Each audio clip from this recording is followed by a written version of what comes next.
Hi guys, it's Ben Heath, and in this video, I'm going to talk about scaling Facebook ad campaigns, and specifically, I'm going to talk about vertical Facebook ad campaign scaling and horizontal Facebook ad campaign scaling. I'm going to talk about the differences between the two, what they are, and which one you should be primarily focusing on. Before I get into that, I just want to very quickly ask for you to smash a like on this video, click that like button, that'd be very much appreciated and help me out. And of course, subscribe to my YouTube channel if you are new and haven't done so already. Okay, so vertical scaling versus horizontal scaling. What am I talking about? It's something I get asked questions about fairly regularly. It's something that I think quite a few other people talk about. I'm going to sort of clear that up in this video and tell you which one you should be using.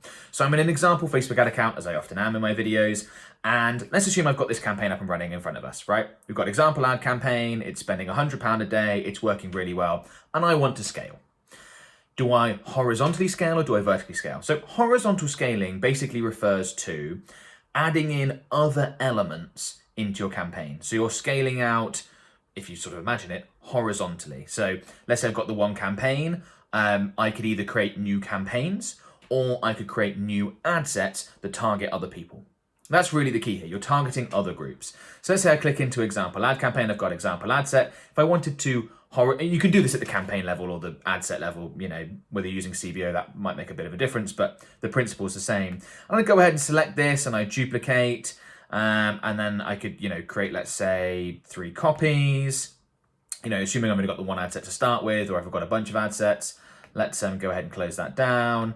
And then I could have, example ad set 2, I could have example ad set 3, example ad set 4, and you get the sort of thing I'll talk about. So that's horizontal scaling. Let's say in my first ad set, I'm targeting one specific group of people. This is working really well. I'm going to scale out by finding other groups, adding other elements to my campaign, and scale that way. Obviously, if you're using CBO, then at the same time, you would want to be increasing the budget. If you were using ad set budgets, and let's say you had 100 on this ad set, then you could add budget manually to each one of those ad sets at the budget level. And by finding other groups of people to target, adding other elements, you're horizontally scaling. You're spending more, you're reaching more people, you are going to be having a greater impact from your Facebook ad campaign, etc., etc. So that's basically the principle behind horizontal scaling. If, by the way, I had one example ad set in this campaign, but if I had, let's say 4, the principle would still apply. You're still scaling by finding other groups of people to target, adding in new elements into your ad account, and getting your ad in front of more people by doing so. That's horizontal scaling. Vertical scaling is more straightforward. Basically, let's assume I've started with that one campaign. Instead of adding in other campaigns or adding in a whole bunch of other ad sets into that existing campaign, instead I'm going to go ahead and increase that budget. So I could go from £100 to, you wouldn't do that in one go, but let's say over a few steps. I've got other videos about how to change budget, so I'll include a link in the description of this video actually to that, because it's important you check that out. Don't go from £100 a day to £500 a day in one go. You probably want to go 100, 200, 300, 500, something like that, okay? But let's say I want to just vertically scale. It's all about increasing the budget, okay? Now, which one would I prefer? Personally, I'm a big fan of vertically scaling. I think that if you've got a campaign that's already performing well, for the most part, what you want to do is you want to keep as many variables as you've got that are working well the same as possible. So I want to be targeting the same audiences. I want to be using the same ad creative, same ad copy, etc., etc. By vertically scaling, so by increasing the budget, you're basically saying to Facebook, this is working really well. Just instead of advertising to, 100,000 people a day or 20,000 people a day, go ahead and advertise to more people than that with this exact same setup.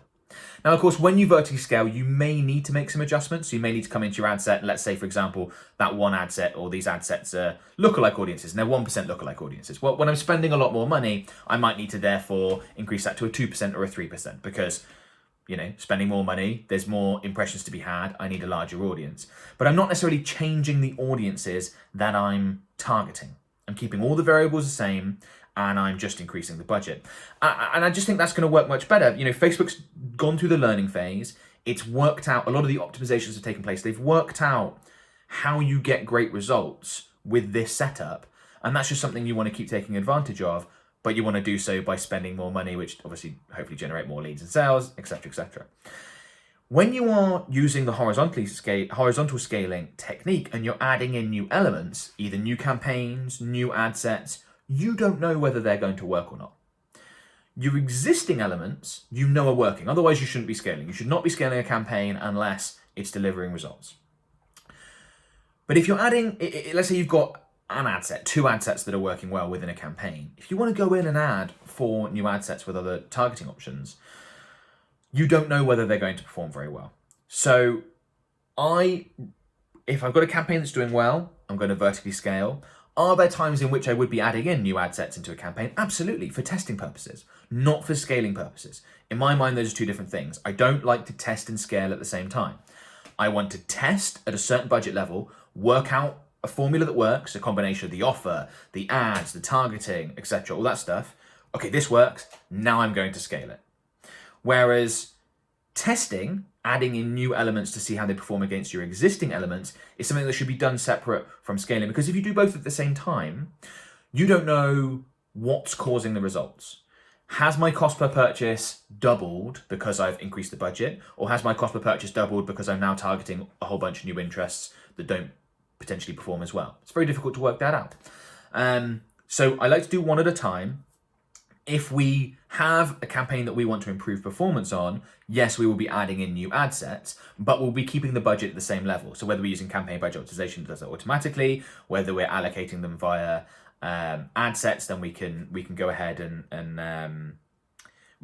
basically readjust those so we're still spending, let's say, the £100 a day that we started with, something along those lines. We're not scaling at the same time. Okay, so I'm not a big fan of horizontally scaling. One other thing I want to mention about horizontally scaling, because if you do it the way I've described, I don't think it's ideal, but it's not necessarily disastrous. If you horizontally scale by, let's say you've got this campaign here, and you duplicate it and create 3 or 4 exact duplicate versions of this campaign and just run them alongside each other, and you keep each one at £100 a day instead of just having one at the £500 a day, that may well actually work in the very short run, because you might get a little bit of a new campaign boost, etc., etc. But over the long run, that is really going to hurt your performance. I would strongly advise against that strategy over the long run. I do not like running duplicates, exact duplicates of anything alongside each other. If you're going to duplicate an ad set, make a few adjustments to see how it performs, that's fine. If you're going to duplicate an ad, change the headline, change the copy, something like that, that's absolutely fine. But don't run identical stuff alongside each other. They compete, it confuses Facebook, and you're going to see definitely, maybe not in the short run because things fluctuate, right? But over the long run, definitely a drop off in performance. So quite a simple video today. Vertical scaling is the way to go. Check out that video in the link description talking all about scaling, how you got budgets, because that goes with this one quite well and is quite important. But I just wanted to clear that up because I think that's an important topic.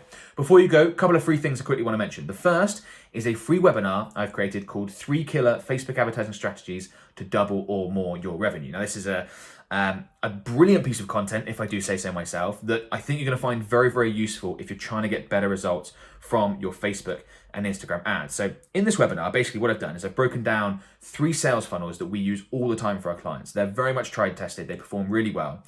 And I've broken those down. I explain exactly how they work in detail. And I also say, look, if you've got an e-commerce business or this type of a service business, an online business, you want to use funnel A and B, or you want to use funnel A and C, or you want to use funnel C only. I explain all that in the webinar. And I think that's super, super important because there's no such thing as a one-size-fits-all Facebook advertising approach. And I really want to get that across with all my content, and with this webinar, I really do that. You need to use the right sales funnel for your specific business, your products and services, your price points, to make it work. And that's what that webinar showed to do. Completely free to watch it. Go ahead and do that. Link will be in the video description. Strongly recommend you check that out. Other free thing I want to mention is my Facebook Ads Mastermind group. Now, we are at just over 47,000 members in my Facebook Ads Mastermind group. It is very quickly becoming one of the absolute largest Facebook advertising communities in the world when it comes to Facebook groups, which is absolutely fantastic. And it's full of people just like yourself, people who want to get better results with Facebook ads. They're asking questions, getting them answered by experts. I do free live trainings in there every single week. If that sounds like something you want to be part of, completely free to join. Again, link will be in the video description. Go ahead and request to join. We'd love to have you in there, see you get involved, and help improve your performance along with everyone else's. If this video has been useful, please give it a thumbs up. That'd be much appreciated. Please comment below to let me know. That's always helpful. comment below if you've got any questions. And of course, subscribe to my YouTube channel if you are new and haven't done so already. Click the little bell notification so you're alerted when I publish new videos. Best of luck with your Facebook advertising, guys, and I'll talk to you soon. Bye for now.